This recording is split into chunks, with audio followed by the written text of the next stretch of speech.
Good morning, everybody. All right, for workout one today, it really looks like a long list of exercises, but it's not so bad. Most of them we have done before, or a variation of them, so the reminders will come through pretty quickly. Starting at the top of the list, we have 2 blocks today where you have a set number of reps, and we're either going up 1 repetition each round, or we're coming down 1 repetition each round. So our first block, we're going up 1 repetition every time you get through for the set amount of time. So exercise number 1 are our good old Beatles. Yes, it's been a while, but I like those Beatles. So remember, our Beatles start down on all fours, except knees are not on the floor. So I'll show you both views. So as you come through, remember your right leg kicks your left hand out of the way so that you end up with your glute right above the floor, your knee and your foot pointed up to the ceiling. Back to center and switch sides. Rotate through. Left leg extends, knee and toe up at the ceiling. Back to center. There are 2 really important things on this one. Number 1, you want to keep your shoulders over your hands. If you let your shoulders come back, you will place more weight in your feet. More weight in your feet makes it a lot harder to rotate on this one. So keep those shoulders right up over the hands so you turn right underneath. Back to center, right underneath, back to center. That one is a left and right, so make sure that you do the number of reps on left and right, alternating sides as you go. Exercise number 2 is our dumbbell single deadlift and row. So this guy, you're just adding a wide or reverse row when you're in your deadlift. So I'm on one leg. Arms are going to trace down the front of my leg. When I hit as low as I can go with control, the elbows are going to go wide. Back to center. That was a horrible balance example. So I'm going to try it again. Abs in nice and tight. Tracing down. Abs in strong. Glute is tight. Squeeze back through the shoulder blades. Return the arms down. Lift it back up nice and tall. I do want you to complete all the reps on one side before you switch legs so that you're not alternating legs every time.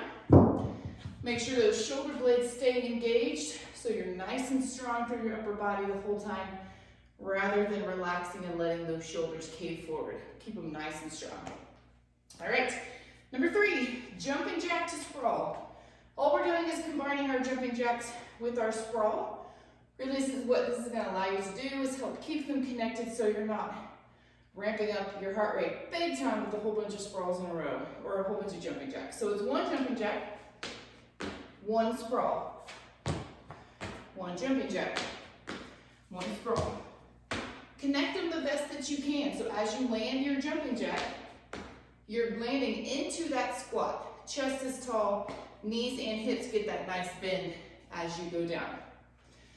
Last exercise on this block is our kettlebell double squat. We've done this one for multiple weeks. So remember, if you're using a kettlebell, feet are turned out. Squat number 1, lift those elbows, catch it. Squat number 2, that makes 1 repetition. Using your dumbbells, squat number 1, quick stand curl, squat number 2. All right. Then we get to go to the ground. This is one of our quick rotating blocks.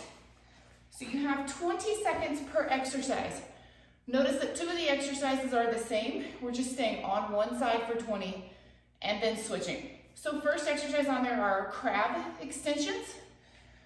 We're going to stay on one side like we did last week on these. So I'm going to start right leg and left hand. So I've got 20 seconds, lift, tap the glutes, lift, tap the glutes.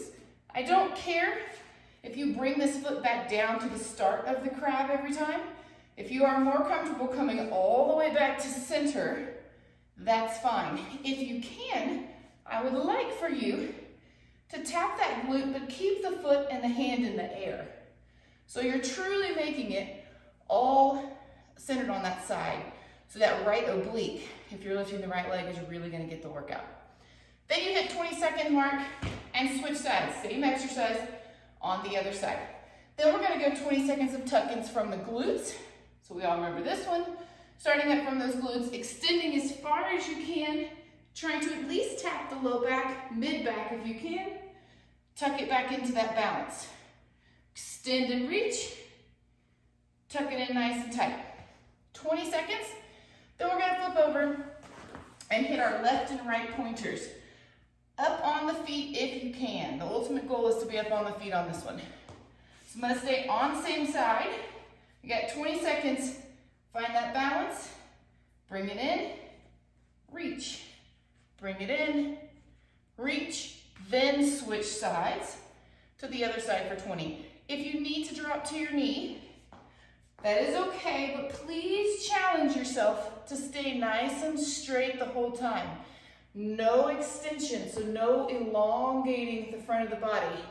Keep those abs tight. Feel like you're a board through the middle. No bending in your board. Then we'll finish that block just with those alternating bicycles. Hands behind the head. Full extension, keeping the elbows nice and wide.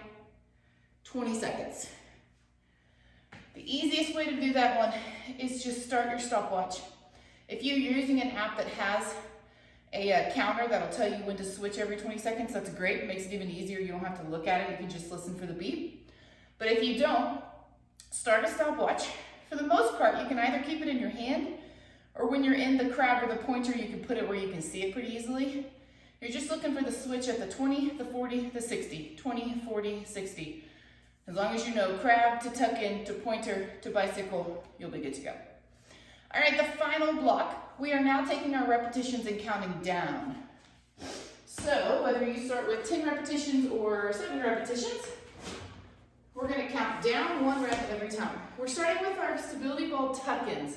So remember on our tuck-ins, the hands are on the floor, shins are on the ball. I'm specifically saying shins. Please don't put your shoelaces on the ball. It causes much more strain through your low back, and that's not what we're going for. So, get set up here, hands on the ground. My shins are on the ball. Nice strong plank position, abs in tight. Remember our tuck-ins, we're tucking that ball in as far as you can, and then rolling back out. Do your best on this one to not end up in a pike. So what I don't want to see you do is lift your hips super high. Try to keep your hips low.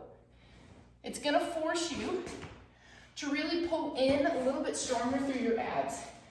Are your hips going to stay perfectly flat? No. It's not physically possible for your hips to not lift a little bit. But I don't want you to think about it like a pike and then bend your knees. Think draw your knees in right from the start. So full extension, make sure they get all the way back out to that strong plank before you start the next repetition. Next are our reverse lunges with rotation. We've done these multiple times. Starting up, chest nice and tall, ball is extended, arms stretched. We're not doing a whole bunch of shoulder this workout. So try to force your arms to stay outstretched the whole time, giving a little extra work to those deltoids. So it's just our reverse lunge. Whichever leg is in front, you're going to turn toward that leg, back to center, and switch. Lunge toward or across your front leg, back to center. You don't need to tap the ground, but I do want you to feel like you're sitting nice and low, big range of motion in that back knee. Then you're back down to the ground for the last 2. First is going to be our hamstring bridge, but we're going to add that rollout. Since we're counting reps and not going for 60 or 45 seconds, we're going to add the rollout if you can. So, I've got the bottom of my feet on the ball. Arms are next to my side for the most stability support. Tuck the glutes and pelvis. I'm up in that bridge that we've been working. We're going to roll out as far as you can, keeping the hips up. Then we're going to roll back in. As you roll back in, the biggest challenge is to push down on the ball and lift the hips back up with you. Now, the easiest way to do this one is to leave your butt down and roll your feet in. However, what I challenge you to do is to make your glutes come up as you roll in. You will feel a much stronger pull through the inner thighs and the back of the legs and glutes if you force your hips to stay up. Now, if you typically cramp on these hamstring roll-ins, if your hamstrings usually cramp on you, I would like for you to try a couple lifting your hips up. But if you get to a point where they're going to cramp no matter what you do, then get a nice stretch, pull the legs in, stretch them out for a second, and then go back to the bridges. That's okay, but I want you to start with the most intense exercise. So try the hips up. If pulling the hips up aren't working, leave the hips down and roll in and out. If their hamstrings are still cramping, go back to the bridges, really trying to accentuate the glute pull and not the hamstring. If you still cramp every time you do this and nothing seems to make a difference, please text me or email me or call me or whatever, because we need to talk about working on those hamstrings. Alrighty, last exercise are our line wipers, but we're holding the stability ball in our hands, not between the legs. So, onto my back. Legs are extended up. Stability ball is straight up over my face. Head is resting on the ground. The goal is to rotate your legs as far as you can without moving the ball. You will naturally feel that once your legs start to go one way, the ball's going to want to go the other way to counterbalance your legs. But we're not going to allow that. It's going to force your core to really work hard on this one. So abs and tight, press that low back down. Keeping the ball straight up to the ceiling. I'm going to let my feet go as far as they can, which is about right there. And I'm going to squeeze and pull back in. And I'm going to switch sides. And squeeze and pull back in. You will notice the range is really small because usually on line wipers, you have your arms out. So you have an arm pressing into the ground and counterbalancing those feet.